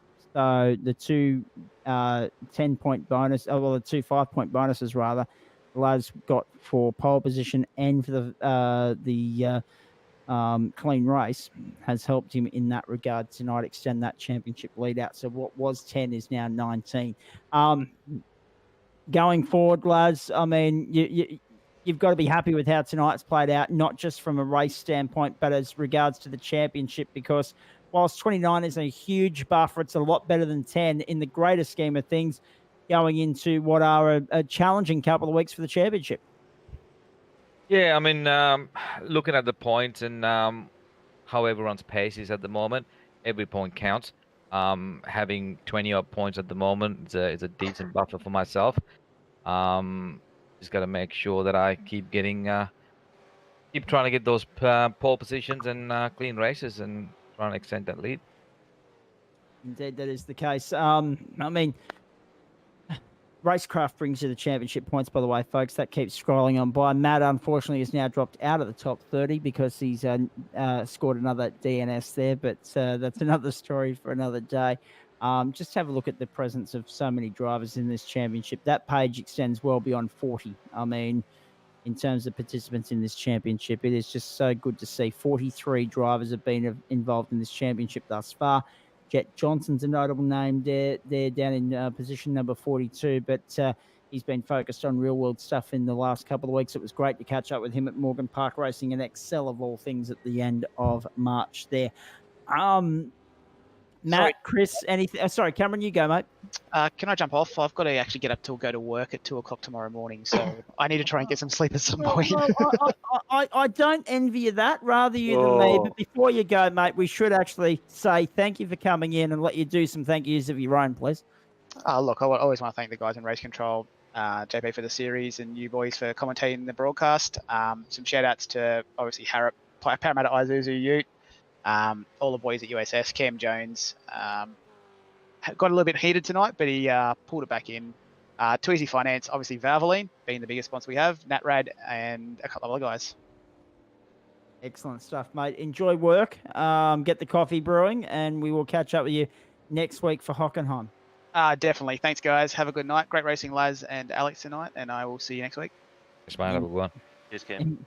Important that he gets the coffee brewing. I mean, fair dinkum. I don't envy him in the slightest with the turnaround that is less than 4 hours before the alarm's going to go off. Let's continue the conversation here with Alex Court and Lassif Leonage before we wrap things up. And then we've got a special guest to introduce you to as well, ladies and gentlemen, and more on that in just a moment. In the meantime, Alex, what's the plan of attack for you now, mate? You sit there in fourth. Rainer's the next target.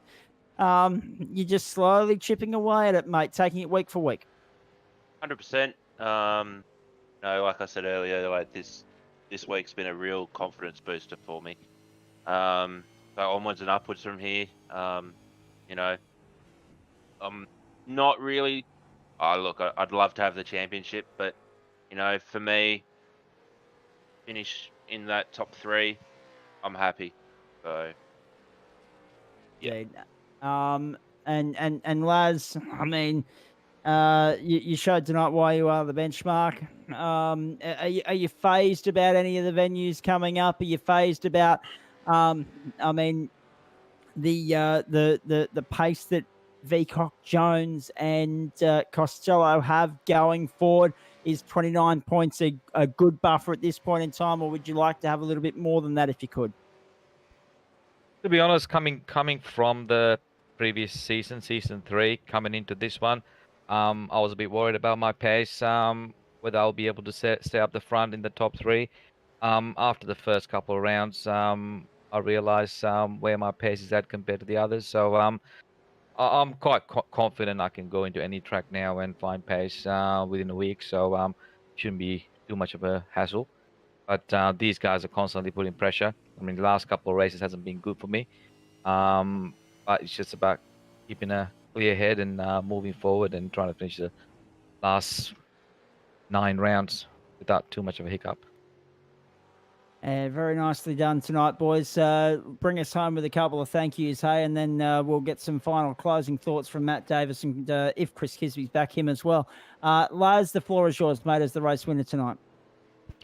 Yeah, I just want to thank SimShed Broadcasting, Nationwide Tracking Systems, Studio Collaborana, Dragon RC, DSL Building Services, Abruzzi Australia, VR Covers, Cast for Hope, Racing Fortism Australia, and Blue Stampede Labour Hire, and all my teammates, Alex, for doing all those laps with me and sticking together, JP and the team, and you guys in the broadcast as well.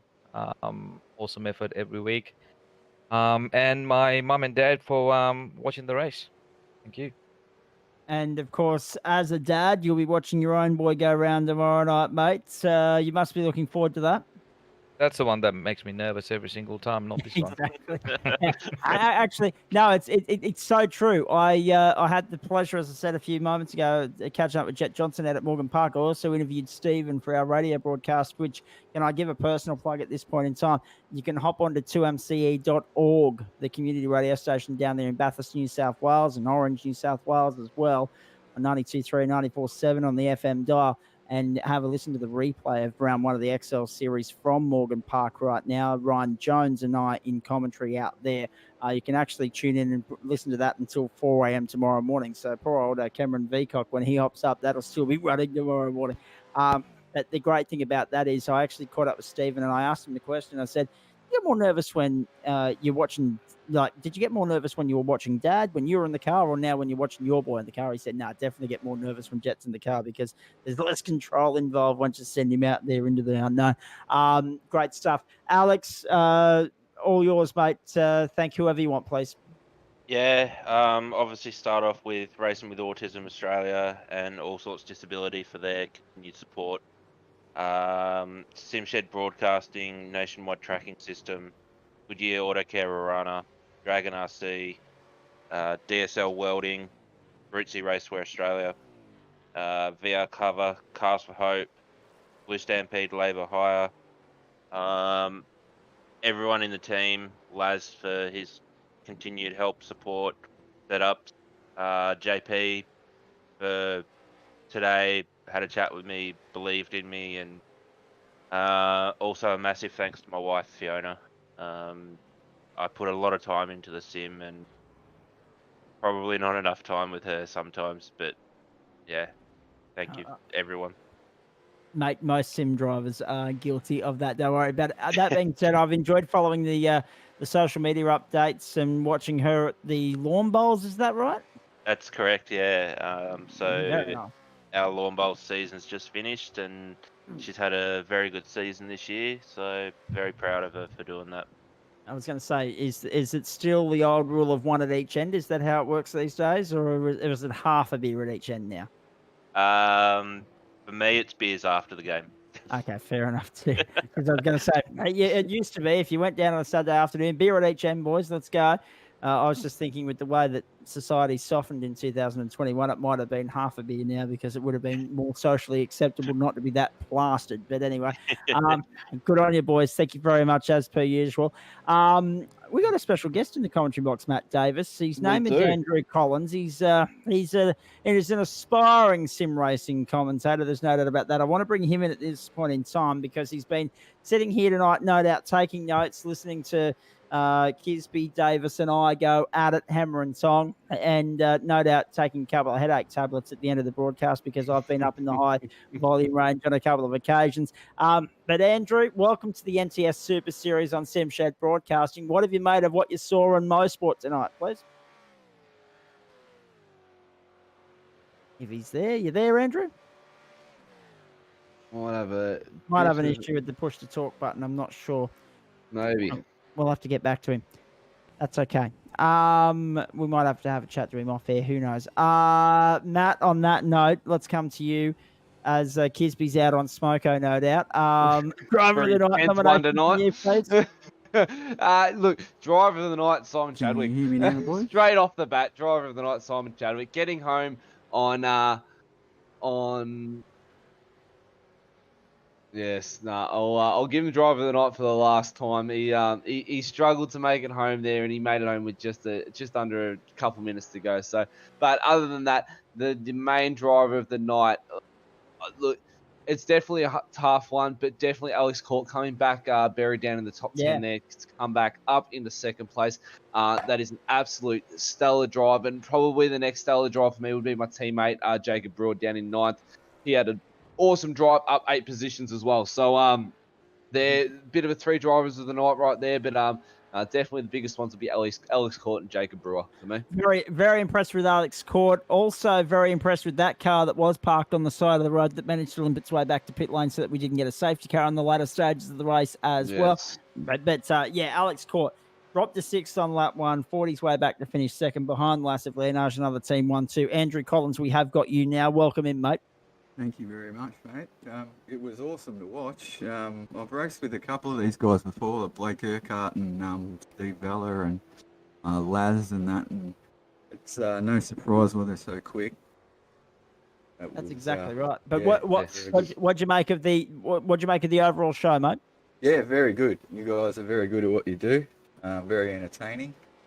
It was good to kick back and just listen in and see how things were.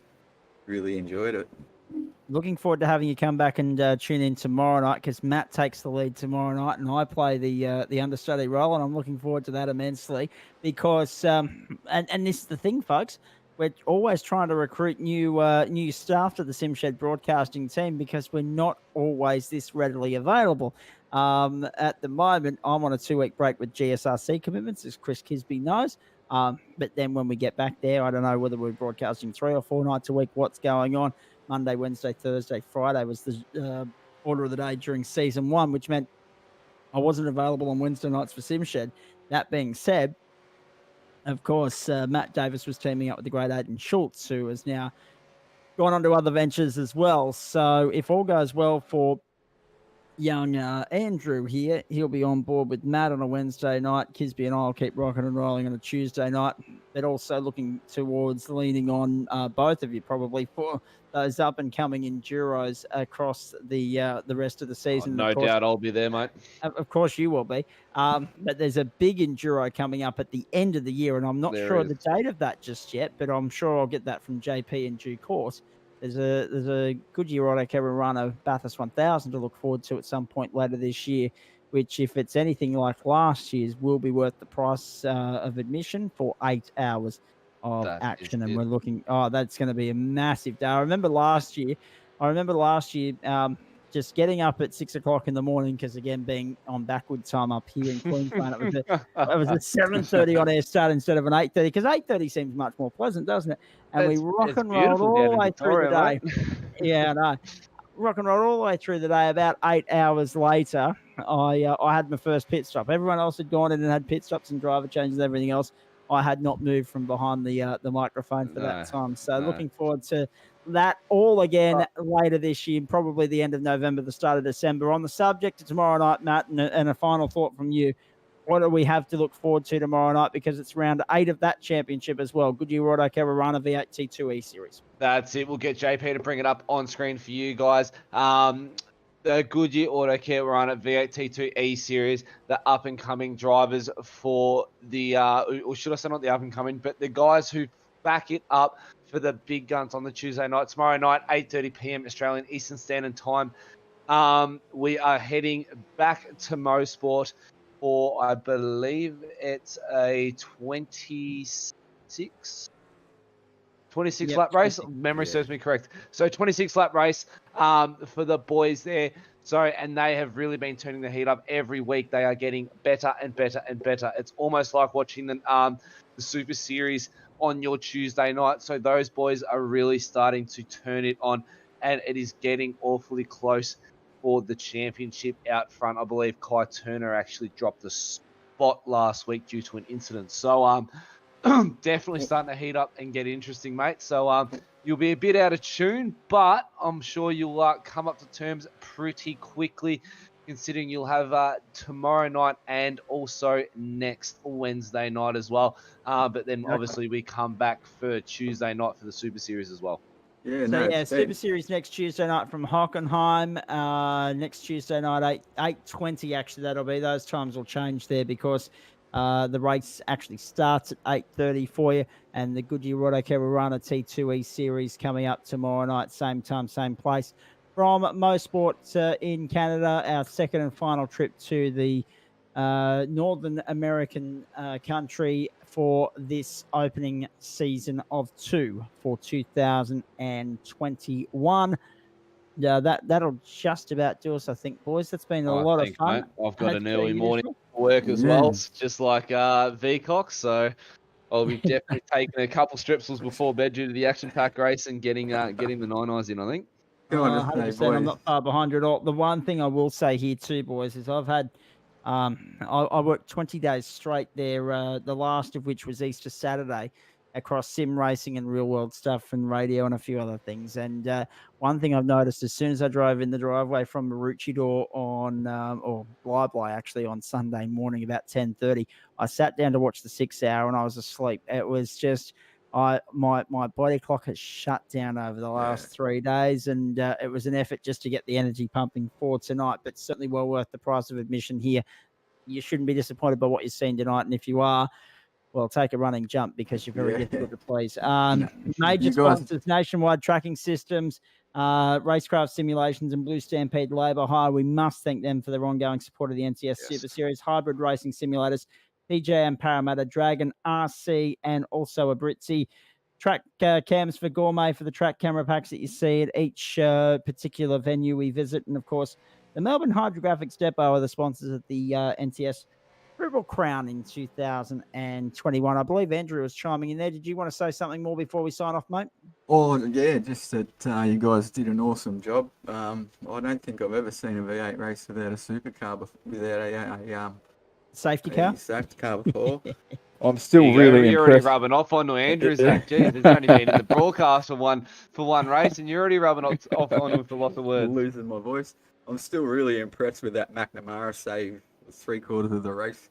With 180 clicks, nearly 90 degrees sideways, and somehow pulled it off. So there's some awesome talent out there. You guys do an awesome job, and if you didn't know any better, you'd think you were watching an actual real live race. So congratulations to you guys. Thanks for having me sit in, and I'll sit in tomorrow and see what else I can learn. And no worries, mate. Thank you for the kind words.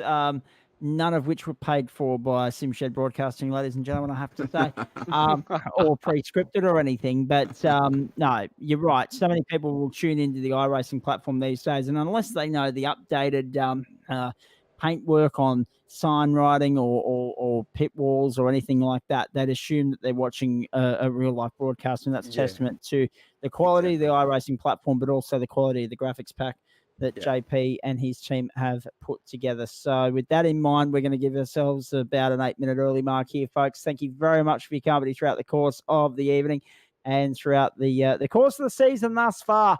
8 rounds down. Next week is halfway mark of the season. In fact, well, technically it's an 18-week season, so we are at halfway tonight. But in terms of championship races, next week is halfway, 8 down, 8 to go. And that one in the middle next Tuesday night from the new venue on the championship, the Hockenheim Grand Prix circuit in Germany. So our first trip to Germany on the iRacing platform this year, and looking forward to it immensely. But for now, on behalf of Matt Davis, Chris Kisby, and the entire SimShed Broadcasting team, thanks so much for being with us. Lassif, Leonage, and Alex Court team up to get another 1-2 for the NTS squad in the NTS V8 Super Series. Lassif, too good in Canada, and Court and Vicock the next two home in what might have been a championship defining night for Cameron Jones, obviously binning it from the race lead there on entry to his second pit stop, and Rainer Costello just salvaging a top 5 with the fast finishing Sean McNamara just ahead of him. Great racing, great fun had by all. One of the fastest races, if not the fastest race of the season, a little over 50 minutes, and the job was done. For the team, I'm Zach Caban, bidding you a very good night. Hope you enjoyed the broadcast. Look forward to doing it all again, same time, same place tomorrow. But for the V8 T2 E-Series. That's a mouthful and a half to spit out at 20 past 10. Look forward to your company then. Until then, for the team, it's bye for now. Good on you. Thanks, guys.